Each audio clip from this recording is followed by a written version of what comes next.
Do you know what they say about a good conspiracy theory?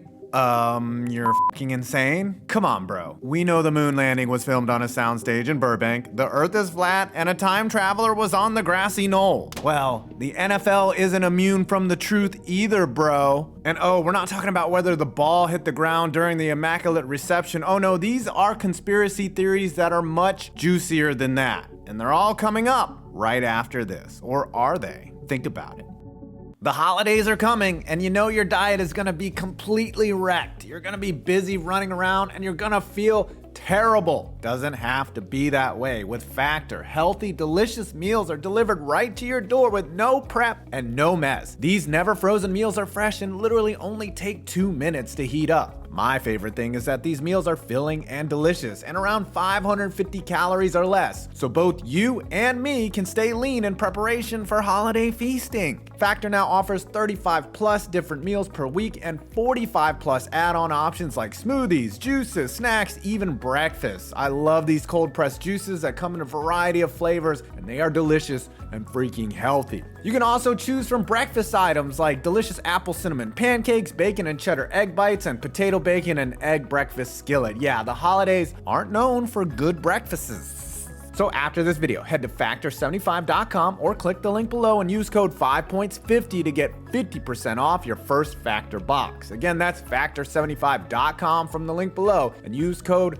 5points50 and get 50% off your first box. Why did the refs let seconds tick off of Adam Vinatieri's kick? Super Bowl XXXVI, which means Super Bowl bullshit. It's February 3rd, 2002. The world had narrowly escaped jet fuel, which was gonna melt us all, but that didn't stop the NFL from meddling in world history. After a 53-yard drive that put the Patriots on the St. Louis 30, Adam Vinatieri lined up for the kick of a lifetime. The clock shows 7 seconds left in the game. Now, most field goals take about 4 seconds from snap to the ball hitting the ground or the net, a maximum of 6 seconds. Let's look. The kick is up. It's good, but wait a minute. The ball either hits the net or the ground with at least 1 second left on the clock, more than likely 2. I mean, watch the clock operator just ignore the rules like a security guard on January 6th. There should have been at least an ensuing kickoff, and St. Louis would have had an opportunity to have a run back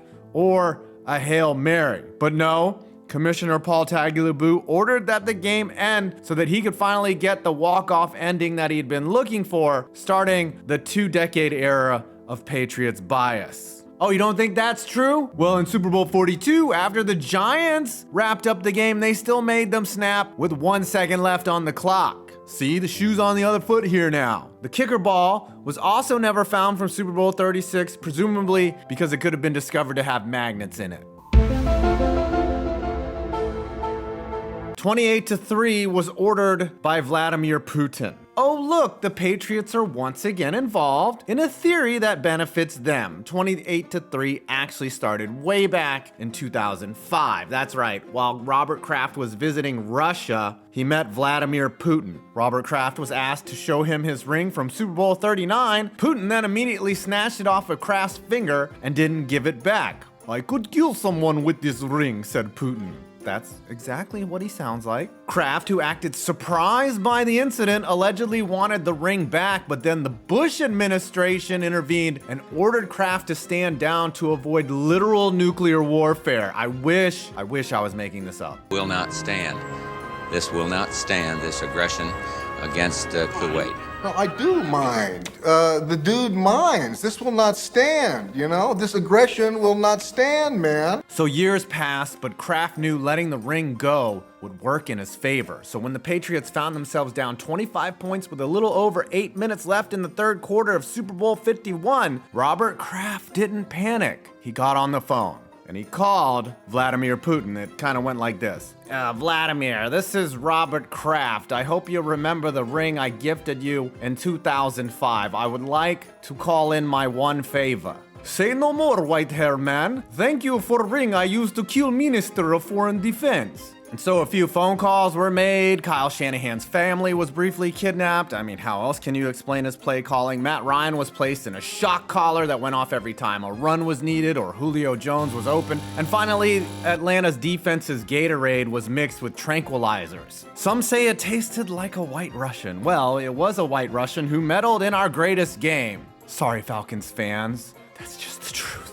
Bountygate was actually an elaborate marketing campaign. We've all heard of Bountygate. Yep, Sean Payton, Greg Williams paying for players to rip the heads off of other players. And remember when Brett Favre received an on-field colonoscopy during the 2010 NFC Championship game? But what if I told you the players weren't paid by the coaches to injure people? No, they were paid by Procter & Gamble. That's right, Bountygate was actually a corporate-sponsored scheme designed to sell more paper towels. When the story broke in 2011, not only was the nickname Bountygate plastered all over the news, and in almost every press conference, Bounty paper towels were featured somewhere in the shot. Yes, the quicker picker upper funded the injury for pay scheme under the guise that the NFL and the media would always use the term bounty when describing the scandal. Look at this footage of the 2010 NFC Championship game. Paper towels, you didn't notice it before, but now you can never unsee them. Bounty allegedly paid all of Jonathan Vilma's 2011 salary and all of Greg Williams' moving costs to St. Louis,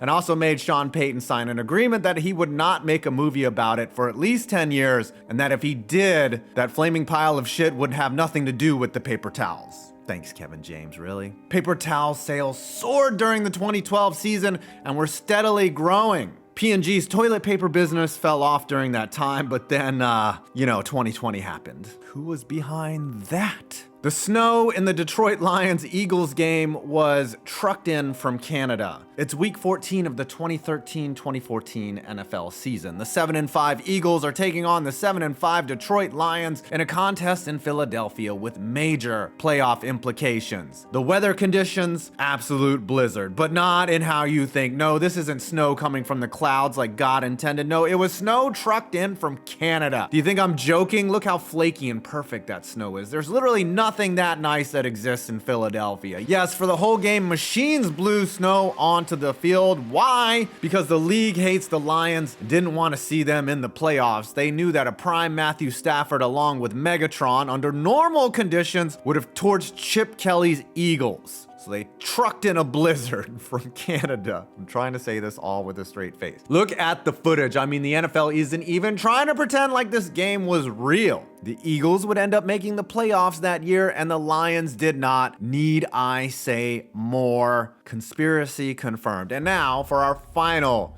insane theory. 1 yard short was a touchdown. It was just from a bad camera angle. We all know that Super Bowl 34 ended with Kevin Dyson being 1 yard short in quotations. But what if I told you he actually scored, but the NFL made sure it wasn't a touchdown because, nobody likes Tennessee? Listen, I'm not trying to figure out why this happened. You can speculate on that after this video all you want. I'm just here to tell you that it did happen. Here's the real, unadulterated footage of the last play of the game from a different angle. That is clearly a touchdown. Look at this other completely not photoshopped image from the game. That ball is way over the goal line. All the refs and the camera crew took a bad angle, and it cost the Titans their one and only shot to tie the game up and maybe win it in overtime. Oh, you forgot that they were down 7? The spread was also Rams minus 7.5. Well, the most likely reason this happened was because the game took place on January 30th, 2000, and the Y2K bug glitched out, and Kurt Warner just had to get a ring. That's the only logical explanation. Away from me, you're a coward and a liar and a thief. So do you have some theories? Put them in the comments down below. I'm 5 Points Vids, and you probably made it to my last video. I'm not even sure.